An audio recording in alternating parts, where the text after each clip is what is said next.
Why is banking as a service so hot right now? Every bank in the world is recognising the need to digitise. It's a symptom of where we are in the development of fintech more broadly. Technology has just become a lot more open. Fintech effectively just ran into infrastructure problems. A regulatory shift in the form of the Durbin Amendment. There's a massive need for financial services across the internet that is easy to use. I think banking as a service is an enabler. We are building blocks. Well, I think it really started with the challenger bank, the neobanking movement, when people realized that you could build financial services faster and cheaper because banking fundamentally had been deconstructed. It had become a lot more modular.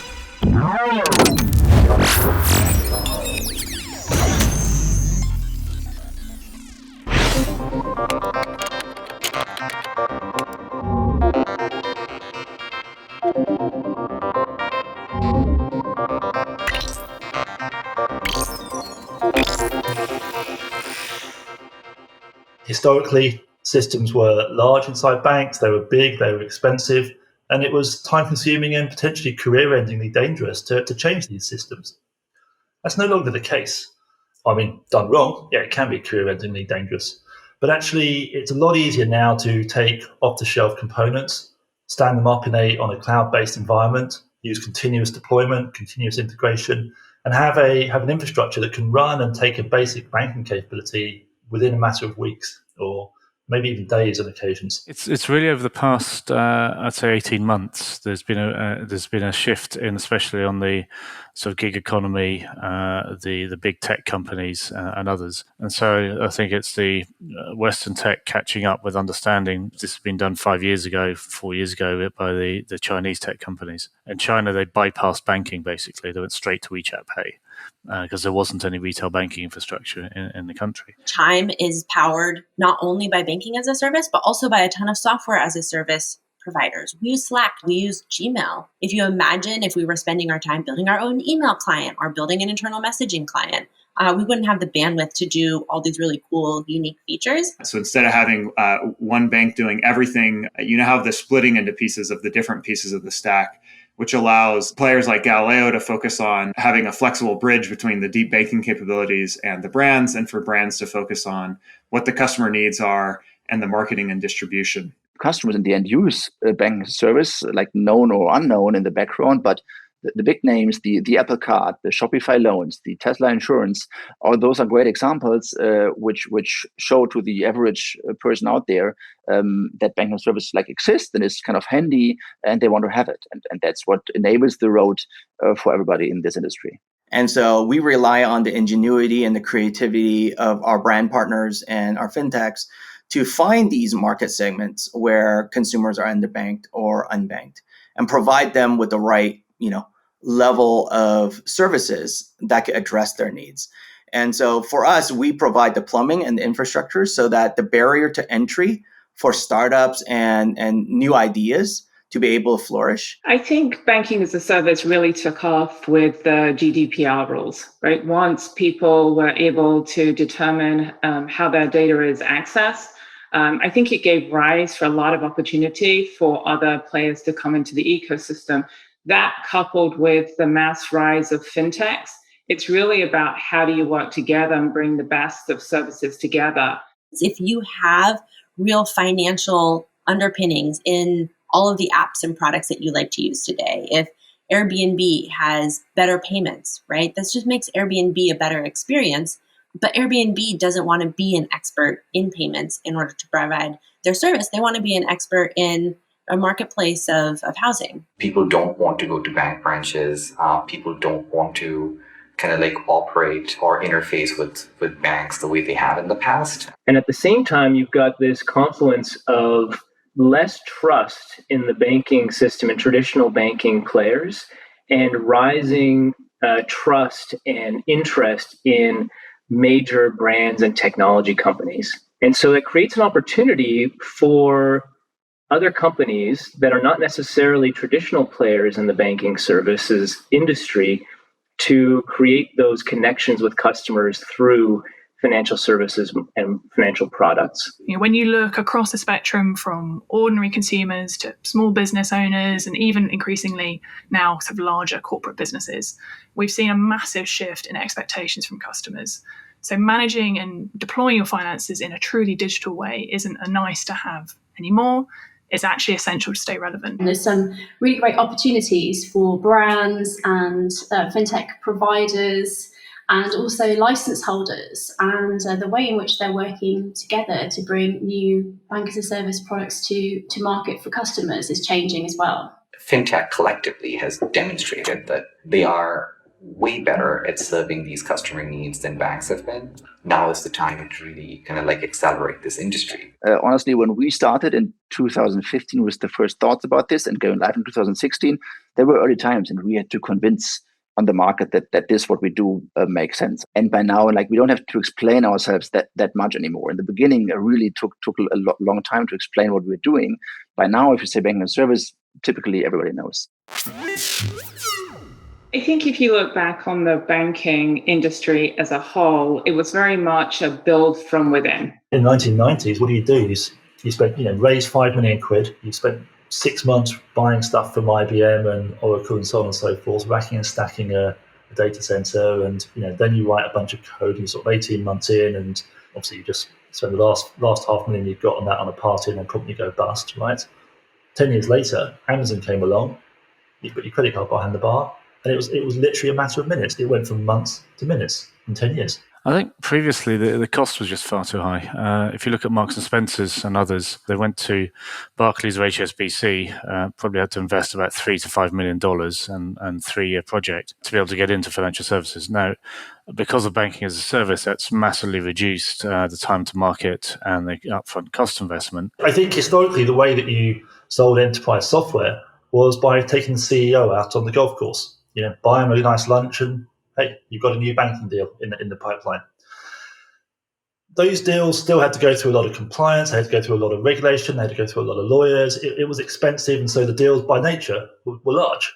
And so banking as a service has come in to kind of allow folks to really kind of modularize and kind of experience best-in-class services kind of across the full spectrum. It used to be that in order for you to get the full stack of services, right, you'd have to go to one specific institution and you'd have to go through only their products. Now banks can go partner with other players and kind of innovate by developing even better solutions. Nowadays, actually, the technology deployment is small. These developer-oriented solutions like Stripe and so on and so forth actually can be integrated quickly, and as a result, you can hack together different systems in a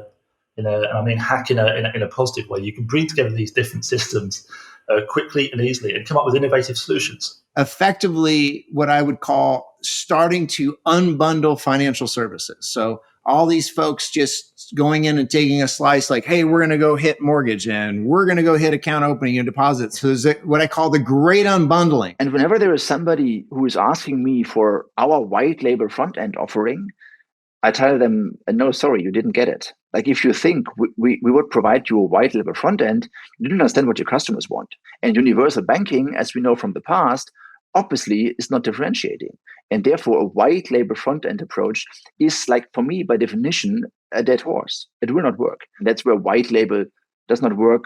White label does not differentiate you. White label does not make sense at all. So obviously, there have been a number of tech changes that have allowed brands to start offering financial services. But actually, the customer experience and expectation has really changed.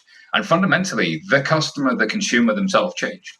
And brands have realized that by bringing financial services and embedding that deep inside your context, it's whenever you do something and take action, the brand that is there can start offering you that bit of financial services. I think as you've seen this rise of fintech, you've seen regulatory changes, GDPR, et cetera, it's really started to highlight that there is a different way of serving the customer of tomorrow. There is a demand in market.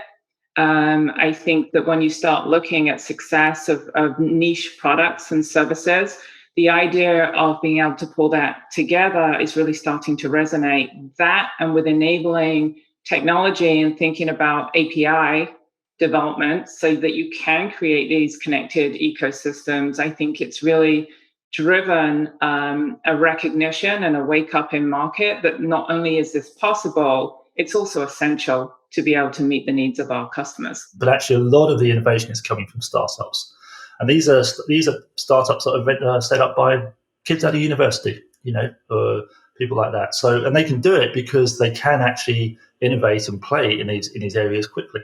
It doesn't cost much to set up an AWS account. It doesn't cost much to get a Stripe account. Actually, with the FCA sandbox, things like that, it's relatively low overhead to be able to test new ideas. You can try it out with your friends, and so you get a lot of innovation in this area quickly. As the fintech landscape developed and expanded and started to compete, then I think everybody else started to wake up. And then you had challenger banks and bringing a better user experience to the landscape that can compete on the home screen of the device. I think that forced all of the large banks to get serious about user experience. And if you start getting serious about user experience, that maps all the way back through your infrastructures. I think technology is absolutely a key part of it. Obviously, the things that are possible for customers to do now are just completely different. When everyone has a smartphone in their pocket, that internet connectivity. I don't like to think of myself as like an old fuddy-duddy, but I can still remember not being able to access my bank on my phone. So there's been obviously a huge, enormous technological shift that I think has played into that macro shift culturally around speed and convenience. So what was perceived to be easy to do and fast historically just isn't the same anymore. So maybe in the past I was willing to wait a week to get something done. Now I expect that to happen straight away. If you just look at how our lives have changed over the past several years, we've become kind of habituated to thinking about money in just about every moment of our lives. Every meal at a restaurant has traditionally ended with a math problem, right? You got to ask for the check.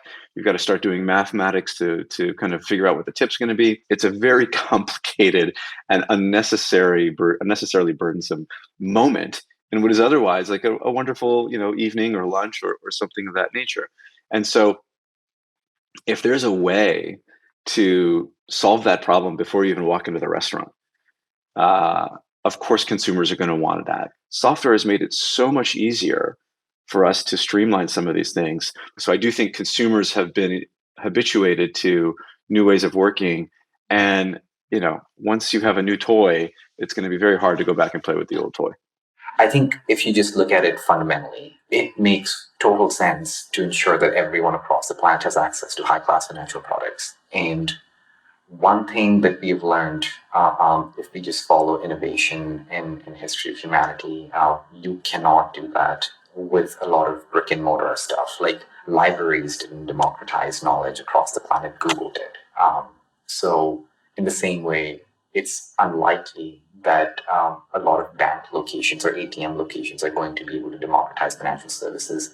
If we want to make sure everyone has access to this, like literally everyone across the planet, then the only way to do that is digital first. 2008, with the financial crisis, a lot of mistrust was sown in the banking system. And so it didn't reduce people's need for financial services, but it reduced their inclination to get them from the traditional players. The currency of trust has changed. It used to be when you and I first opened our first bank account that we went to the branch that was closest to our home. You would walk by the building, and the way you knew you could trust it was you walked by and you saw these Greek columns and fancy furniture, and that said, okay, this is safe. This is good for me. This is the right place for me to put my money. In the meantime, all of these technology companies have built brands that people use every day and they really trust. And so I do think that there's this mesh that's happening now where people have this deep desire for the technology company that they love and they trust to be providing the financial services that they need, and they might not feel comfortable going directly to the banks for. And so what banking as a service enables is for other brands that have earned the trust of consumers to create financial services products that fit into their lives seamlessly. Customers want to receive financial services from their favorite brands for a variety of different reasons. I suppose At the macro level, we're seeing customers place far more emphasis on speed and convenience now than they ever have done in the past. So I think technology combines with culture to kind of self-sustain each other and to move things forward. Consumers especially are looking for contextual experiences. They're looking to engage with applications that support those endeavors. And it's only natural that they would expect a more seamless payment experience or a more seamless banking experience along with it. And 10, 15 years ago, there was no need to be able to do an instant provision card so that you could pay Whole Foods as you're shopping for someone else. Like, that just didn't exist. And with Instacart and then DoorDash and then Uber Eats and Grubhub and what have you, this became like the gig economy. People were doing these secondary jobs and making good money off them. And that also created this new need, if you may, around reinventing how financial services were distributed to people traditionally. Both of them combined have kind of like laid the foundation. And then you have something like a pandemic, a global pandemic, that further accelerates the need for being able to go completely online or completely remote. COVID is accelerating a lot of digital adoption. Consumers now are much more open-minded about a digital service because of the restrictions alongside COVID. And so as a result, I think there is a pretty meaningful acceleration of accepting a financial product via a brand partner. And I think even in a post-COVID world, that acceleration, it may not all stay, but I think most of it is going to stay, and it's going to move from kind of a cyclical trend to a structural trend. You see the reduction of the use of cash, you see the reduction of the use of ATMs, you see the increase of tokenization and contactless payments. So that's a huge trend that's only going to continue. If you want to think about it, historically, banking has been all about bringing customers into the bank. What BaaS enables us to do is take the bank to the customer. We could now cite Bill Gates and say banking is necessary. Banks are not, right?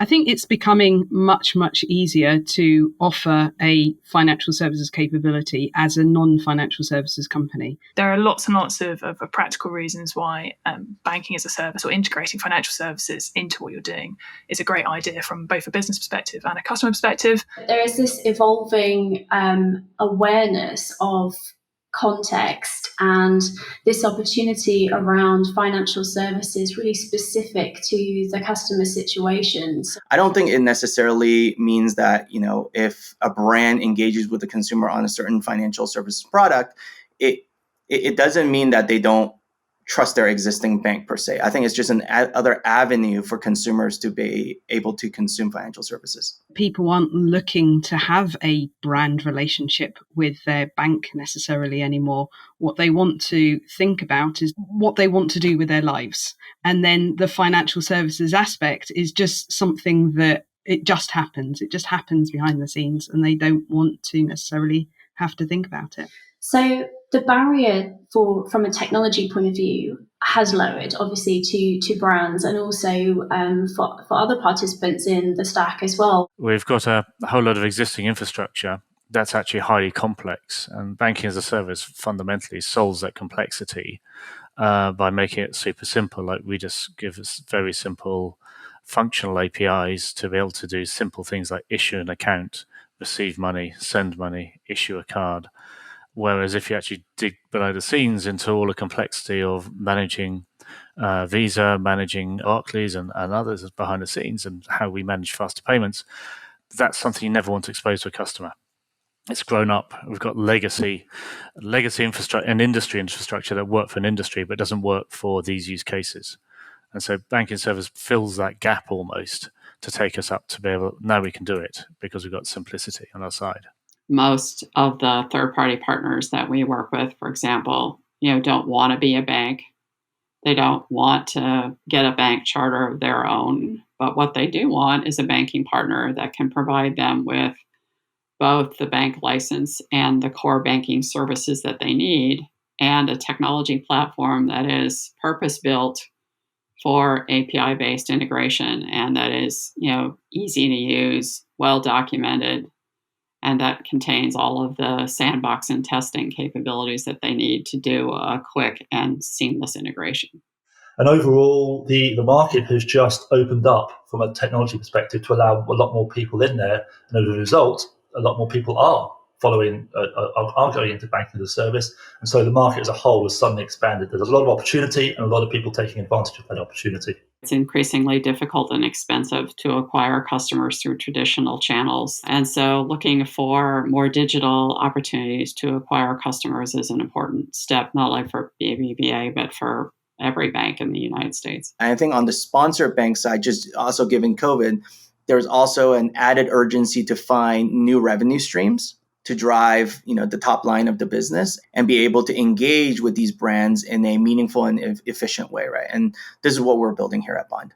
So from a brand's point of view, the desire to embed financial services isn't particularly new, but bank as a service has virtually eliminated the barrier to market. Every app is trying to find a way of gaining and ensuring customer loyalty, and being that app that's top of the phone in the same way as payments used to try and have the card that was top of wallet. And the rise of that super app, the app that can do more than just sell you the clothes or book your flight, is something that is becoming increasingly prevalent. It could be about reaching out to new potential customers, trying to broaden or diversify your offering. It could be about trying to give you more control over your customers' experience, like the end-to-end proposition that you offer them, creating new benefits by combining what you already do with elements of financial services. Let's take the known example of the Apple Card in the US. I'm sure, not knowing the business cases, but I'm very sure that the Apple Card will not be shown on the yearly P&L of Apple in a meaningful size. But it is obviously a very important element of customer loyalty, using their phone more and more often, and now also for payments.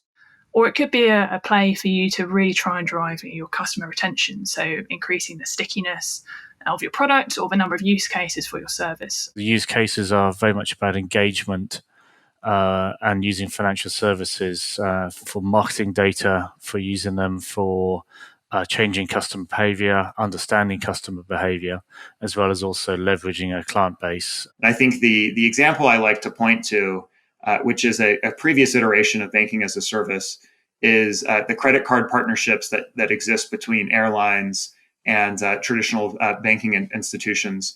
And what you would see if you've ever met anyone who has achieved a loyalty status on an airline, there's almost an irrational love and loyalty to that brand. So much so that you'll find individuals taking these very kind of circuitous flight paths in order to stay on their preferred airline, as opposed to taking the more direct flight with an airline that they don't have any status or credit card rewards coming from. One of our customers, the gaming company Razer, unlike almost any brand I can think of, Razer have people that have a real affinity with their logo, to the extent that even they're getting tattoos made of their logo.